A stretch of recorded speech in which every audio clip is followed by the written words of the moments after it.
है कि निम्न आकृति में एक वृत्त की दो जीवाएं जो हैं ए बी और सी डी परस्पर बिंदु पी पर प्रतिच्छेद करती है। तो सिद्ध कीजिए कि त्रिभुज एपीसी जो है समरूप है त्रिभुज डीपीबी के और एपी गुना पीबी बराबर सीपी गुना डीपी के।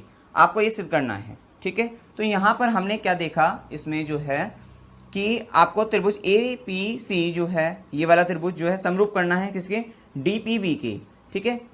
तो आपने यहाँ पे देखा कि ये जो कोण है आपका ये बराबर होगा इसके, क्योंकि एक ही वृत्तखंड के बने कोण है, ठीक है ना, एक ही वृत्तखंड में बने कोण है। ये देखिए ये वाला कोण जो है इस वाले वृत्तखंड में बन रहा है, ठीक है ना, इस वाले वृत्तखंड में ये कोण बन रहा है और ये वाला जो है इस वाले में बन रहा है, ठीक है। एक ही वृत्तखंड में बने कोण होंगे और साथ साथ क्या होगा, ये जो कोण होगा ये बराबर होगा इसके शीर्षाभिमुख कोण होते हैं, ठीक है। तो हम दोनों ने हम इसमें मतलब जो है दोनों कोण बराबर कर देते हैं। तो इससे क्या होगा, ए समरूपता कसौटी से, क्योंकि आपको पता है अगर किसी त्रिभुज के दो संगत कोण अगर बराबर हो जाते हैं जो है तो क्या होगा, तीसरा कोण स्वतः बराबर हो जाता है। इसलिए ए समरूपता कसौटी से दोनों त्रिभुज क्या होंगे, समरूप सिद्ध हो जाएंगे। अब जब समरूप सिद्ध हो जाएंगे तो पहला पार्ट तो क्लियर हो जाएगा और दूसरा क्या होगा, संगत भुजाओं का अनुपात ही है, ठीक है। तो सिंपल है। तो सबसे पहले आप इसमें लिख लीजिए कि दिया है ये एक वृत्त की दो जीवाएं ए बी और सी डी, एक वृत्त की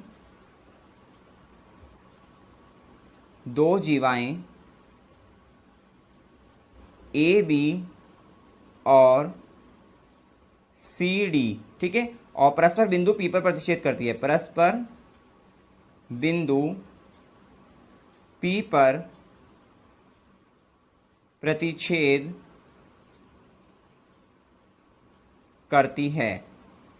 तो ए बी दी थी आपकी और सी डी दी थी, परस्पर बिंदु पी पर प्रतिच्छेद करती है और ए सी व डी बी को हमें खुद से मिलाना है, ठीक है। अगर दे देगा तो सही है, अदरवाइज हम आप लिख सकते हो यहाँ पे मतलब कि ए सी व डी सी को डी बी को सॉरी ए सी व डी बी को मिलाया,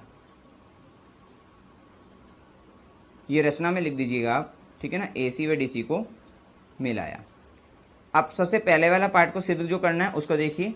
तो त्रिभुज ए पी सी व त्रिभुज इसमें डी पी बी में हम ले लेते हैं, डी पी बी में तो देखिए क्या लेते हैं। सबसे पहले कोण सी ए पी, कोण सी ए पी जो है बराबर होगा कोण पी डी बी के।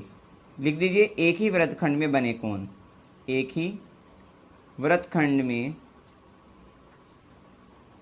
बने कोण, ठीक है, समान हो गई। और फिर साथ साथ क्या होगा, कोण ए पी सी जो होगा, कोण ए पी सी बराबर होगा कोण किसके, डी पी बी के। ये कौन से हैं, शीर्षाभिमुख कोण, शीर्षाभिमुख कोण।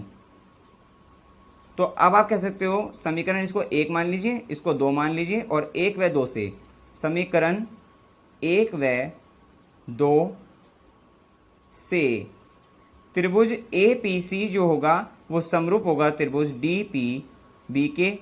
आप लिख दीजिए यहाँ पे ए समरूप कसौटी से, ठीक है ना, ए समरूपता कसौटी से।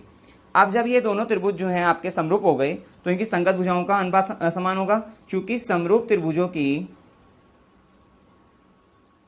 तो ये फर्स्ट पार्ट हो गया इति सिद्धम, ठीक है ना, फर्स्ट पार्ट आप लिख सकते हैं यहाँ पे, पहला पार्ट तो हो गया। अब समरूप त्रिभुजों की जो है संगत भुजाओं का अनुपात समान होता है, संगत